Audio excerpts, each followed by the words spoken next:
Good morning everyone. Today we are going to discuss a very important topic in immunology. The topic of discussion is genetic basis of immunoglobulin diversity. Okay, this topic is known as genetic basis of immunoglobulin diversity because we know that there are different types of immunoglobulins which are synthesized in the body. Many immunoglobulins, or you cannot even count, millions of antibodies are synthesized in the body. Depends on the antigenic challenge. But we have only 25,000 genes, and out of this 25,000 genes, how millions of 100 to 1000 millions of antibodies, how it is produced? That is exclusively because of a very unique process that is happening in the human being. That process is called as the somatic recombination process. So somatic cell recombination is the event which is responsible for the production of various types of immunoglobulin. We are going to see that somatic recombination process today. Okay, and when I told you about the bone marrow in the production of the maturation of the B cell, I told you that there are various steps involved in the production of in the maturation of the B cells. Okay, pre B cell, pro B cell, there are many. Now, whenever the hematopoietic stem cell undergo differentiation, the first thing is they will differentiate into two hematopoietic stem cell. The lymphoid progenitor cells will be formed, and the lymphoid progenitor will differentiate again into B cell progenitor and the T cell progenitor. Depends on the factor that they receive, they will differentiate into B cell progenitor and the T cell progenitor. We are going to talk about the B cell progenitor because we are going to talk about the immunoglobulin diversity. Now, whenever the B cell progenitors are formed, they will not be having any membrane bound antibody, and after the formation of the progenitor B cell, so many events will be happening. Differentiation process will happen simultaneously. A process that happens in the progenitor B cell is called as the somatic recombination. Clear? Somatic recombination happens. Somatic recombination of the heavy chain and somatic recombination of the light chain, and then the translation happens, the gene expression process, the steps involved in gene expression, everything will happen, and finally heavy and light polypeptide chains will be synthesized, which will undergo association and antibody will be synthesized. So by the time it reaches to an immature B cell, that is a naive B cell, naive B cells are formed in the bone marrow. From the bone marrow they travel to the secondary lymphoid organ. They will be arranged in the primary follicle for the antigenic challenge. Now, when they reach to the secondary lymphoid organ for the antigenic challenge, they will have a membrane bound receptor or antibody that is called as the immunoglobulin M. Okay, I told you already in the last class when we discussed about the different types of immunoglobulin. I told you that immunoglobulin M is a membrane bound, or that will act as the B cell receptor. Now we'll see. By looking at the diagram, you may feel that it's very complicated. It is not at all complicated. It's a very simple topic, and I'll try to explain maximum in a very simplified way. And this you have to study this topic because it's a very important topic in immunology. How different types of antibodies are synthesized in the body. Okay. So now immune system is one of the most complicated system which is there in the vertebrates. Why we are saying so? Because we have innate immune response, acquired immune response, production of antibody. There are various factors within the immune system. It's a highly complicated system. Okay, while you cannot say complicated, it's a very highly complex system. Okay, now you know the shape of the antibody. Antibody, it's a Y-shaped molecule. Okay, it's a Y-shaped molecule. I've made a diagram here. We have seen the structure of antibody already. It's a Y-shaped molecule. It has two chains, two heavy chains, and two heavy chains are there, and you can see that two light chains are there. Both heavy and light chain, it has a variable region that is followed by the constant region. Okay. Now this diagram, what I have given here, that's a membrane bound immunoglobulin M, because that is the one which will be acting as the receptor. And I think I have told you this one. If I have not mentioned also, we just note down this point. Immunoglobulin M and E, they don't have, what is not there? Hinge region is not there.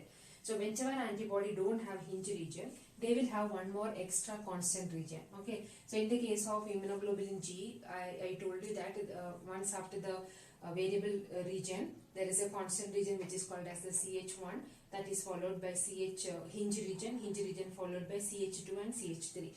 But whichever antibody don't have hinge region, which all antibody M and E, they don't have hinge region, instead of hinge region they will have an extra constant region, that is CH4 will be there. So hinge region will be replaced with the CH4, or the sequence will be like this: CH1, wherever the hinge region is there in the other antibody, that region will have CH2, then CH3 and CH4. So instead of hinge region, they will have one extra constant region. Okay, so both heavy and light chain it has variable region and the constant region. Variable region include, I told you already, 110 to 130 amino acid in the N-terminal region. So this is the amino terminal region and the carboxy terminal region. Amino terminal region will have the variable region, whereas the carboxy terminal end will have the constant region. Okay. Light chain amino acid sequence, there are two different amino acid sequences are there for the light chain. One is called as the kappa, another one is the lambda. So it's like a chance factor. Heavy chain polypeptide will combine with either kappa polypeptide chain or the lambda polypeptide chain. That's just a chance factor. You cannot say that it will be combining with lambda or kappa. It's a chance factor. Now, heavy chains, there are 5 different classes. Heavy chain amino acid sequences, there are 5 different types. You remember all the amino acid sequences of heavy chain? What are those? Gamma, which codes for immunoglobulin G, alpha, that is for IgA, mu for IgM, E for epsilon, IgE, that will have the epsilon amino acid sequences, and the last one is delta sequencing, that is for immunoglobulin D. So this already I have told you. So immune system creates billions of different antibodies with limited number of genes. How it is happening, I told you already, by the gene rearrangement. So gene rearrangement or DNA segments will rearrange during the B cell development. Thereby, so many millions of 100 to 1000 millions of antibodies will be produced in the vertebrates. So during the B cell development, the heavy chain gene rearrangement will happen. That is followed by the light chain polypeptide rearrangement, light chain gene rearrangement. Okay, so now to begin with, we'll start with the light chain gene rearrangement. As I told you, light chain, it has two different types of polypeptide sequences are there. One is known as the kappa, another one is known as the lambda. For the easy understanding, we are taking the example of kappa light chain, how it will undergo rearrangement. That is what we are going to discuss now. Okay, this is the light chain DNA. Okay, in the immature, in the progenitor B cell, it will have the light chain DNA. So whenever the differentiation process happens, the light chain rearrangement process will happen. Now the light chain rearrangement process, that mechanism is known as the VJ joining. The first step involved in the light chain rearrangement technique is known as the VJ joining. Okay. So before starting with the rearrangement process, I will be explaining you what are the different types of gene cluster which is present in the light chain gene. Okay, so when you look into the DNA, you can see that it will have a leader sequence. So in the 5' end of the light chain DNA, it will have a leader sequence. Okay, so the leader sequence, that is followed by the variable region gene segment. Okay, so you can see here, since it is kappa, I have mentioned it as VK1. The first gene segment is called as the leader segment, that is followed by gene segment which codes for the variable region, that is the VK1. Remember that in the gene cluster, when you see the DNA sequence of the light chain, you can see that in the gene cluster, it will have 100 variable region segment and 1 constant region segment and 5 joining gene segment. Now, remember, one more thing to remember is variable region that will be joined with the constant region with the help of a joining gene segment. So that is what it is mentioned here. Variable region followed by joining segment and a constant region. So this is the structure of the light chain. It will have a variable region that is followed by the constant region. So C, V, L and Cl. VL stands for the variable region of the light chain. Cl stands for the constant region of the light chain. Variable and constant region, they are linked together by a small gene segment, the product of the gene segment called as the joining gene segment, that will help in the association of the variable region and the constant region. Clear? Now the first process that happens is known as the VJ joining.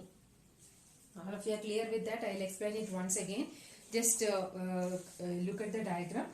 There are two different families of light chain. What are those two? One is kappa, another one is the lambda. Each family consists of its own set of variable region, which is indicated as V genes, constant region, and in between the variable and constant region there is a joining gene segment. Now each V gene segment is preceded by a leader sequence, and you know the function of the leader sequence. Leader sequence is the one which will be helping in, which will help in the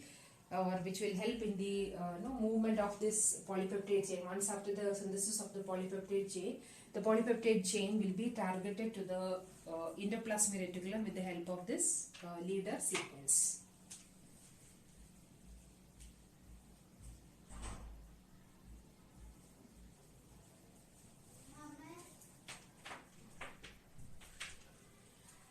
Now, when you see the rearrangement process, you can see that there are the variable region segment. Any of the variable region segment, you can see that in this diagram I have mentioned that there are 100 variable regions are there for the kappa chain. All the 100 I cannot make in the diagram. That is why I have mentioned that the first gene segment is mentioned as VK1 and the 100th one is mentioned as the VKN. Okay, VK1 and VKN. What does it mean? In between this gene segment there are many. Okay, VK1 to VKN, that indicates that it has 100 VK gene segment. That is followed by 5 joining gene segment, which is indicated as JK1, JK2, JK3, JK4 and JK5. That is followed by 1 constant region segment, which is indicated as CK. All of you are clear with that? So there are when you look into the DNA of light chain, you can see that there is in the 5' end there is a leader sequence. Each variable region segment is associated with a leader sequence, and how many variable region segments are there in the light chain DNA? It has, in the case of kappa, it has 100 VK gene segments are there. Okay, that is followed by a joining gene segment, and then it is CK. Now the first process that happens in the gene rearrangement of the light chain is the VJ joining. So what is the process? VJ joining. What do you mean by VJ joining? In the rearrangement process, the DNA segment, okay, that will get associated, the variable region of the kappa chain that get associated with the joining segment. Okay, that is why it is known as the VJ joining. You can see here during the process of VJ joining, one of the V segment, and how many V segments are there? 100 VK segments are there. It is again a chance factor. Any one of the VK segment that will join with the joining segment. 100 are there. It can be the first VK joining with any of the JK, or the 10th one joining with any other JK. It is like that. There is nothing fixed. Any VK gene segment can join with the JK segment. Okay. So the first process that is happening is known as the VJ joining. What do you mean by VJ joining? Variable regions gene segment combines with the joining segment and it forms the combined product. Okay. So this process is called as the gene rearrangement. So in this diagram, in the example I have mentioned that there is a leader sequence. VK9 joined with the JK3. As I told you, it can be anything. VK1 can join with JK1. VK1 can join with the JK5 also. So it's a chance factor. So VK9 joins with the JK3. Okay. So that is followed by joining gene segment JK4 and JK5. That is followed by the CK. So this is called as the rearranged kappa chain DNA segment. What is kappa? That is the light chain DNA. Kappa is the light chain amino acid sequences. So we have taken the example of the kappa chain. Now once after the rearrangement, this will undergo transcription and the primary RNA transcript is formed. In the primary RNA transcript also you can see that there is a leader sequence that is followed by VK and then it is JK. That is followed by the remaining joining segment and a constant region. Now the splicing and polyadenylation process will happen. Okay, you know what is splicing, wherein only the coding sequences will be retained and introns will be excised by the splicing mechanism. So during that splicing out mechanism, all the extra gene segments which are there, that will be eliminated. And once after the splicing and polyadenylation, you get a mRNA, the processed RNA, mRNA will be formed. You can see that in the 5' segment there is a leader sequence that is followed by the variable gene segment, then the joining segment and the constant. that is followed by the polyadenylated site. The mRNA will undergo translation and a light chain polypeptide will be synthesized. So this light chain polypeptide will be ready to join with the heavy chain polypeptide. Okay, so this is how the light chain polypeptide is synthesized during the development of the B cell. Okay, I'll tell you the points once again. Any of the functional V segment combined with the J segment, the process is called as the VJ joining. Rearranged DNA will have, what all things are there in the rearranged DNA? A leader sequence. Okay, leader sequence is there.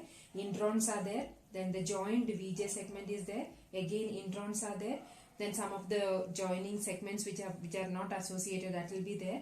That is followed by the constant region. So in the second diagram, we can see that rearranged DNA, it has a leader sequence, intron, joined VJ segment. Again, introns are there. Then the remaining VJ segments are there. That is followed by the CK, constant region. Now this rearranged DNA, that will undergo transcription. Okay, now after the transcription, introns are removed by a process called as the splicing. The spliced mRNA exit from the nucleus. After the splicing, what will happen? The mRNA exit from the nucleus, bind to the ribosome and get translated into light chain polypeptide. Okay, now what is the example we have taken? It's a kappa 1. So light chain kappa polypeptide DNA is ready for getting associated with the heavy chain. Is it clear? It's a very simple process. Only thing is you need to understand the concept. If you understand the concept, it's very easy to understand the process of DNA rearrangement. Okay, so this is the DNA. VJ, any one of the V segment combines with the J segment. Process is called as the VJ joining. That is followed by a transcription process. Primary RNA transcript formation, then splicing and polyadenylation happen. Once after the splicing, mRNA leave the nucleus, enter into the cytoplasm, combines with the ribosome, and translation happens, and thereby light chain polypeptides and chains will be synthesized. Now, how many VK segments are there in the case of human being? The light chain gene segments are the kappa 1 is 100 variable gene segments are there, 1 constant region and 5 joining gene segments. These are the gene cluster which is present in the light chain DNA. Now, one important point to remember is the light chain genes. The kappa gene segments are located in chromosome number 2. If it is lambda, those genes are located on chromosome number 22, and heavy chain genes are located on chromosome number 40. Okay, so kappa genes are located on chromosome number 2. Lambda located on chromosome, you have to highlight this, kappa on chromosome number 2, lambda on 22, and heavy chain gene segments are located on chromosome number 40. Okay, now we are moving on to the next one, that is your heavy chain gene rearrangement. How the heavy chain polypeptide arrangement happens, it is similar to that of the light chain. So for your understanding in a better way, I have started with the light chain. The first rearrangement happens is about the heavy chain, that is followed by the light chain. So light chain rearrangement is little simpler, that is why I have started with the light chain. Now we are moving on to the next rearrangement, that is the heavy chain.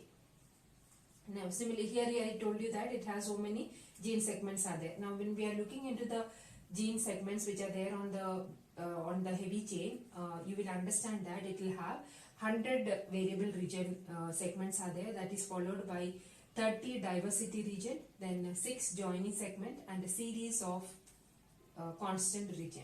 Why series of constant region? Because the constant region is the one which will have different amino acid sequences which will determine the type of immunoglobulin. There are different types of immunoglobulin: immunoglobulin G, immunoglobulin A, immunoglobulin M, E and D. So all the constant region gene segments are there in the heavy chain DNA. Okay, so similar to light chain, each VH gene segment has a leader sequence. You can see in the diagram, it has a leader sequence. VH gene segment, there are, in the case of human, there are 100 VH gene segments are there. Heavy chain genes are similar to light chain gene but more complex than the light chain DNA. Why it is complex? Because one extra gene segment is there, that is called as the diversity region. So when they did the sequencing of this amino acid of this particular heavy chain polypeptide, they found that VH gene segment encode amino acid 1 to 94, JH segment encode 98 to 113. But in between 95 and 97, that was not coded by anything, so they named it as the diversity region. Clear? And CH region, it's arranged in a sequential order. The order is constant region mu, constant region segment delta, then gamma, epsilon and alpha. That is the sequence. This is the sequence of how the cluster of gene cluster is arranged in the DNA. So during the B cell development, there is a sequential change in the class of immunoglobulin. So that is called as the class switching, which we will be discussing in the coming classes. So here now what we are going to discuss is just the somatic recombination process and how immunoglobulin M is synthesized. In the case of light chain, the rearrangement process is called as the VJ joining, whereas in the case of heavy chain, you can see that two joining processes are there. One is DJ joining, that is followed by the VDJ joining. Now what do you mean by DJ joining? And here also for I cannot make the entire 100 VH segment.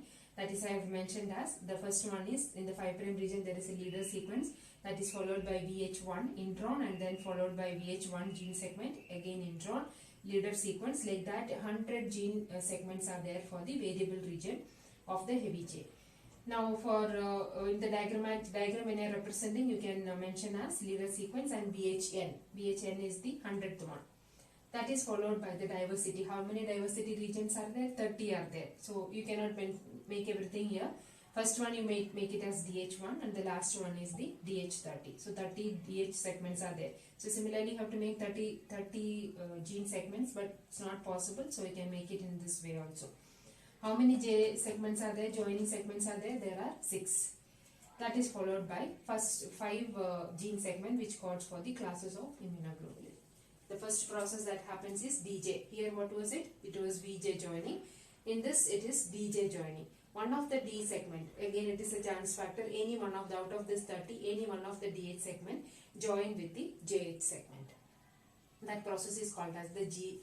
So imagine that DH1 is joining with the JH2. So whichever gene segments are there in between, that will be removed by a process called as the looping out. Looping out mechanism happens and all other gene segments will be removed. Okay.